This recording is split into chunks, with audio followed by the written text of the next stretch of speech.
Hi everyone, it's Bernard on behalf of MovieGameNostalgia.com. Forgive the voice, I started with a bit of a cold this weekend, so it wasn't the greatest weekend. Obviously did a bit of shouting again yesterday at football, but not so much because I knew I was getting a sore throat, so I tried to behave myself. But hey, I'm not growing old gracefully. Anyway, it's Monday, the 7th of October, so hopefully I'll get through this without any sort of coughing fit or anything like that. I'll be like this for a few days now. I always get the same thing when I get it, so just try and fight it off as best I can. Right, it's Monday, so we're going to have a look at the new UK DVD and Blu-ray releases. It's a quieter week, thankfully, so I'll save my voice. Let's get straight into it. The first one was probably my favourite film of the ones I've watched, actually. It's The Secret Life of Pets 2. There you go. Now, I'll have to admit to you now, I never saw Secret Life of Pets 1, so I'm going to have to go back and watch it because I did enjoy Secret Life of Pets 2. Continuing the story of Max and his pet friends following their secret lives after their owners leave them for work or school each day. Directors Chris Renaud, Jonathan Duvall. Writer Brian Lynch. Stars Patton Oswalt, Kevin Hart, Harrison Ford, so amongst other voices, obviously, on that. It's out to buy on DVD, Blu-ray. DVD's $9.99 and Blu-ray is $14.99. Let's have a look. The Metascore on this. The rating, the IMDb rating is 6.5. Bit harsh for me. The Metascore rating, the critics, what do they know? Absolutely useless critics. 5.5. That's based on 26 critic reviews there. They range from Variety, which give it a 7 out of 10. It's unusual for a typical Illumination broad comedy to include a heart-rending message that makes parents feel less alone in their very real visceral struggles. I think Variety's swallowed a thesaurus here, doesn't it? It's just cloaked in a shenanigans-soaked romp about what pets do when humans aren't looking. And they go down to 3 out of 10. I'm not going to read the 3 out of 10 one, but Hollywood Report, The Observer, charming sequel, give it 6 out of 10. The AV Club, 5 out of 10. Actual kids will probably enjoy Secret Life of Pets too. Well, yeah, it's for kids. Just to say, probably enjoy whatever mini movies Illumination chums out to supplement its hyper-successful home entertainment releases. But they might also start to sense just how mini this sequel feels and start fidgeting after 15, 20 minutes. Well, I'm not a kid, but I loved it. I thought it was great. It kept me entertained anyway, which, as I say, I don't think I'd start with this goal when I watched this, so I was probably in a better mood anyway. Have a look at a couple of user reviews on it. Do it by review date, more useful than some, as I say, they have helpfulness and by review date. So look at review date ones on this one. 2 out of 10. Well, we'll start with the bad one. The most ridiculous movie I've ever seen. The most ridiculous movie I've ever seen. Very stupid plot.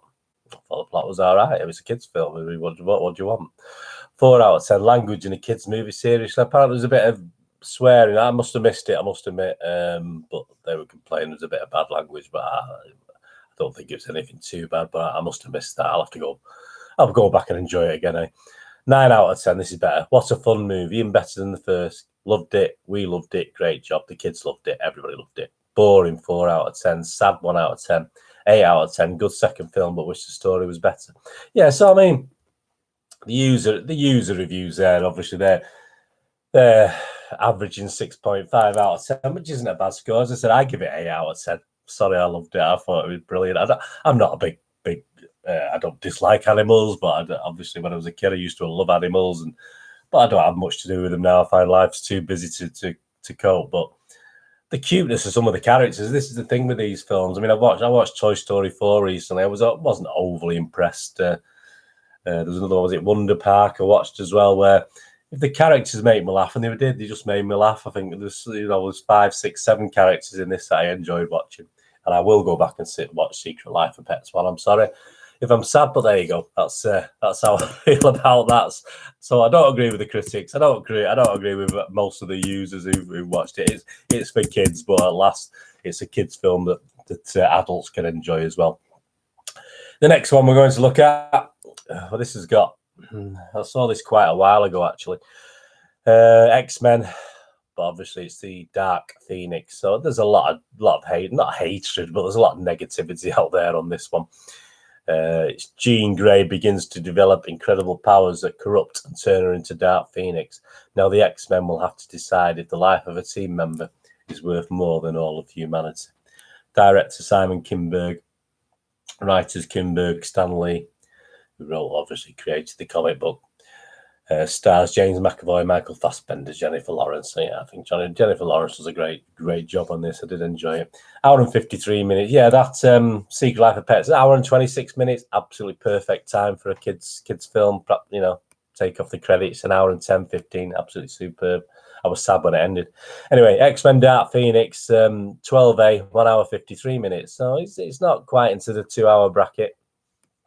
If you look at the Metascore, I think the not fantastic Metascore. They're giving it 4.3 out of 10 based on 52 critic reviews.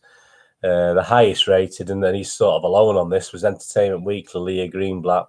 What it's been called a final instalment. It all tends to feel both anticlimactic and a little grim in the end. Yeah, and they go down to Slant Magazine at 3.8 out of 10, but they got the Guardian here, Peter Bradshaw, 4 out of 10. The point of a phoenix, dark or otherwise, is that it rises from the flames. But these are the flames in which the franchise has finally gone down. Well, not a lot of love there, is there, for that? I mean, obviously, I don't think you have to stick to the true meaning of what a phoenix is, surely, in a film. But there you go. I mean, have a look at a couple of user reviews, and it's only averaging 5.8 out of 10, which isn't great. I mean, my rating was a little bit higher than this. Oh dear, here we go. Let's have a look at these. 5 out of 10. Screenplay writer's epic fail. This had the potential to be great, but sadly was not. Sophie Turner was exactly what I pictured as Dark Phoenix, but the writers have to give us something to work with. I mean, if you're writing a prequel, you cannot completely disregard the later installments by killing off characters who are critical to the storyline. 2 out of 10, just an alien invasion film. 10 out of 10, good movie. People rate this extremely low. I will go extremely high. Normally, I would give it a 7. Go see the movie, enjoy watching it. It has a great story and good acting. CGI and battle scenes could be better, especially for Storm. I was skeptic to go and see it by all the reviews, but they are wrong. They just follow the rest. 6 out of 10. Critics are harsh, not bad, but not what it could have been. Yeah, this is more like my score. I give it a 6.5 out of 10. 6 out of 10. I'll finish with this. This is not the horrible movie everyone is making it to be. Yes, as a very long time Marvel fan, I am very disappointed with what they did with one of the most epic arcs in the X-Men comics. But it's still an entertaining superhero action movie with some well-done fights and top-notch special effects. Just set your expectations accordingly and you'll have a good time. But yeah, at this point, they should probably stop making any more X-Men movies. Time for something new and fresh. I mean, I give it 6.5 out of 10. I wasn't far out to that, was it? I mean, I agree with those sentiments there, that user reviewer, to be honest with you, very much so. As I say, I'm not the biggest Marvel fan. I do enjoy some of their stuff. I found this, yes, a little bit boring at times. The Dark Phoenix. It's $9.99 DVD, $14.99 Blu-ray. Yeah, if you like it, you got to buy it, aren't you? I mean, I don't think you need to know much more than that. If you're into it, you'll buy it. If you've got the collection and you want to buy it, you'll buy it. So that's X-Men Dark Phoenix. I say I was okay on that. 6.5 out of 10 from me, just more than watchable. So anyway, you let me know what you think. On to Deadwood the movie. Well, I couldn't believe it was 13 years since the series Deadwood. I got a look back. I couldn't believe it was only like 3 seasons as well. I did love Deadwood. Particularly Ian McShane, who I think is absolutely fantastic. And what this does, Deadwood the movie, it's an 18 certificate. So, yeah, I mean, I don't know why. I mean, there used to be a thing in the old days with videos and DVDs when I had a video shop, is that if something was true to life, it very rarely got an 18 certificate. So if it was violent, but obviously it sort of reflected the time and reflected what was happening, and it will get a 15 rating. I mean, they give this an 18. I'm a bit hard-pressed to wonder where they get that from, to be honest with you. Hour and 50 minutes, so it's a couple of episodes worth, isn't it? As the residents of Deadwood gather to commemorate Dakota's statehood in 1889, saloon owner Al Swearingen and Marshal Seth Bullock clash with Senator George Hearst. So, what did we get? Well, I'll go on. There's no Metascore reviews on this, but it's getting a 7.6 out of 10 on user reviews, so it was well liked. So, yeah, I mean, totally different film, but obviously the one I've watched recently was Downton Abbey, and obviously it's very difficult with a thing like this. It's been done over the seasons to actually put it onto the big screen, because you feel some of the characters are rushed. I mean, they squalls all the old familiar characters back into this, and you do get a feeling it was a little bit rushed. Look at a couple of the reviews. 10 out of 10, brilliant and touching. This movie, a brilliant and touching send-off to one of the best series ever aired, is like a study on how to write a finale. Every character has a prime moment. The story flows beautifully, and it's full of comedy, pathos, and action. It makes me wonder how HBO let some shows go on well past their due date. I agree with that. And ended this prematurely, absolutely. Congratulations to all involved for giving the fans the best send-off anyone could expect. Thanks, HBO. 10 out of 10. 10 out of 10, one of the best series ever. 10 out of 10. So there's a lot of positivity. There's someone that I give it 7 out of 10. So I was bordering on 7.5. This guy's give it 8 out of 10. A brief visit, and we're out of the door. Fantastic to have one last chance to visit these wonderfully rendered characters, listen to the language and lines, and get a feel for them again. Now that's the finale, 9 out of 10. And some guy here, 7 out of 10, J36334. Although I did enjoy the movie, I did so mainly because I loved the series and was happy to revisit with the characters after so many years.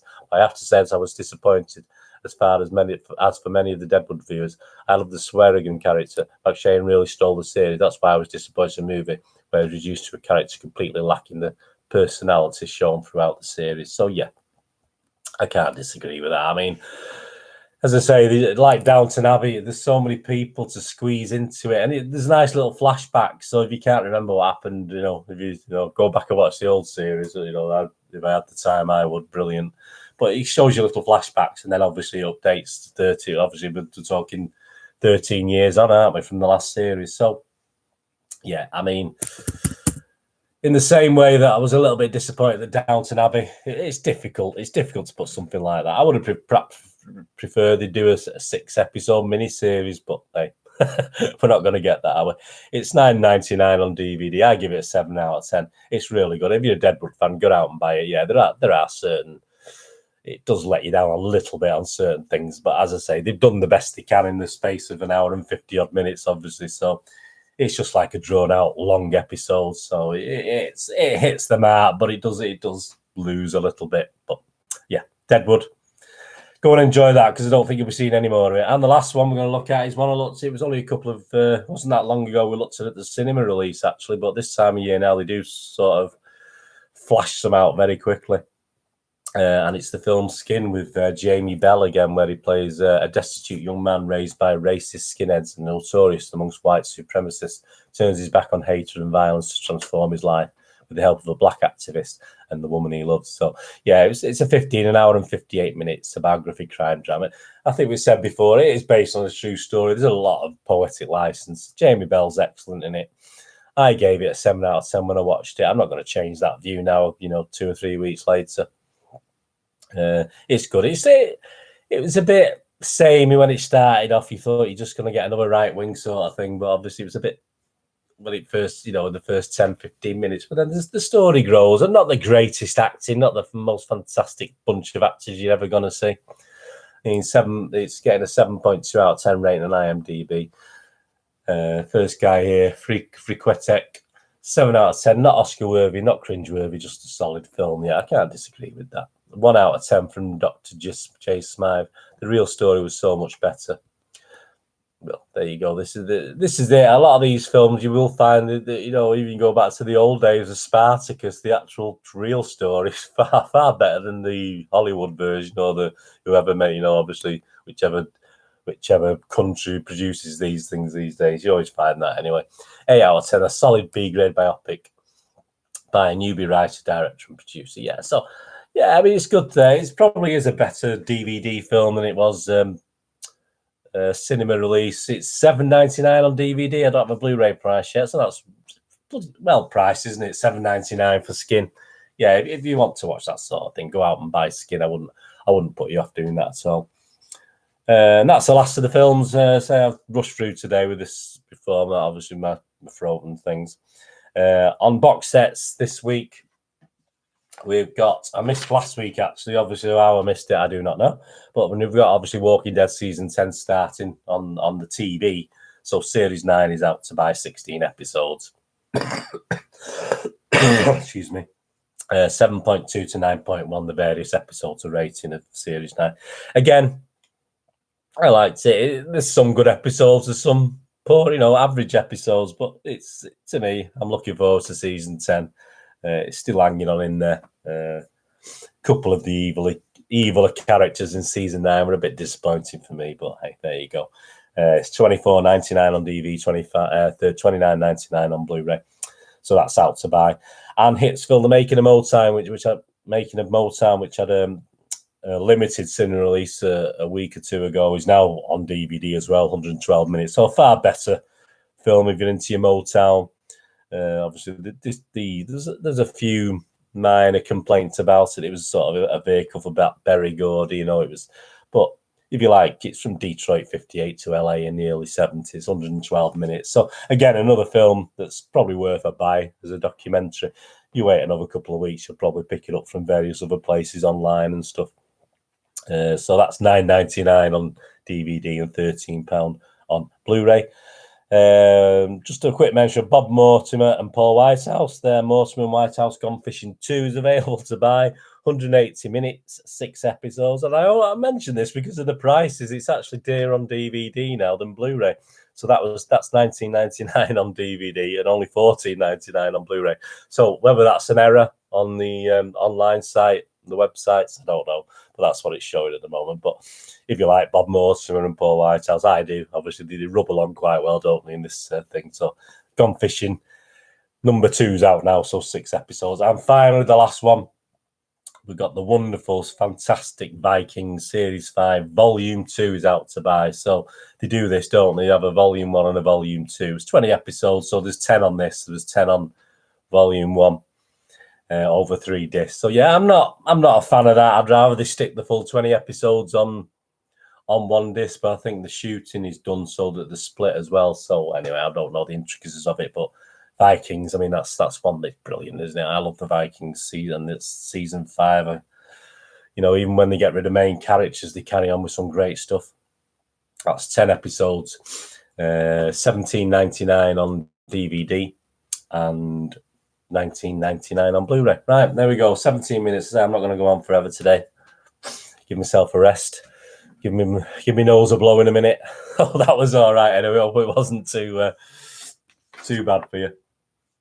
So, Secret Life of Pets 2 to buy.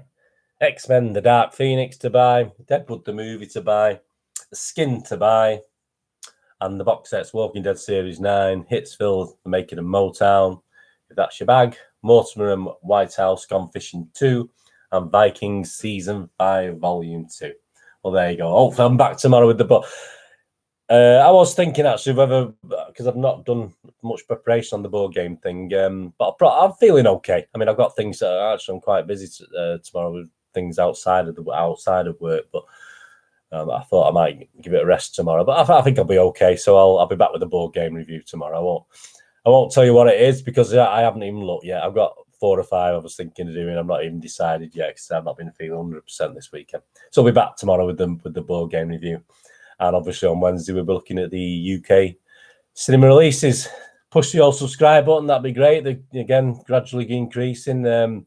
Push the bell notification so you know when these videos come out. I hope that was of use to you. Obviously, I'll put the details below of what minute each thing is. So if people just want to dip in and see what I think of Skin or Deadwood the movie, you just look at the minutes in the bottom and just dip in and watch the 2, 3, 4 minutes I do on each one. So, obviously you say it's not a long one today, so give it a watch. Feel sorry for me with my sore throat. Anyway, whatever you're doing with the rest of your day today, have a great one. Look after yourself, look after your friends, and more importantly, look after your family. And I'll see you all again tomorrow, probably with a similar voice. We'll see. Thanks for watching. Bye-bye.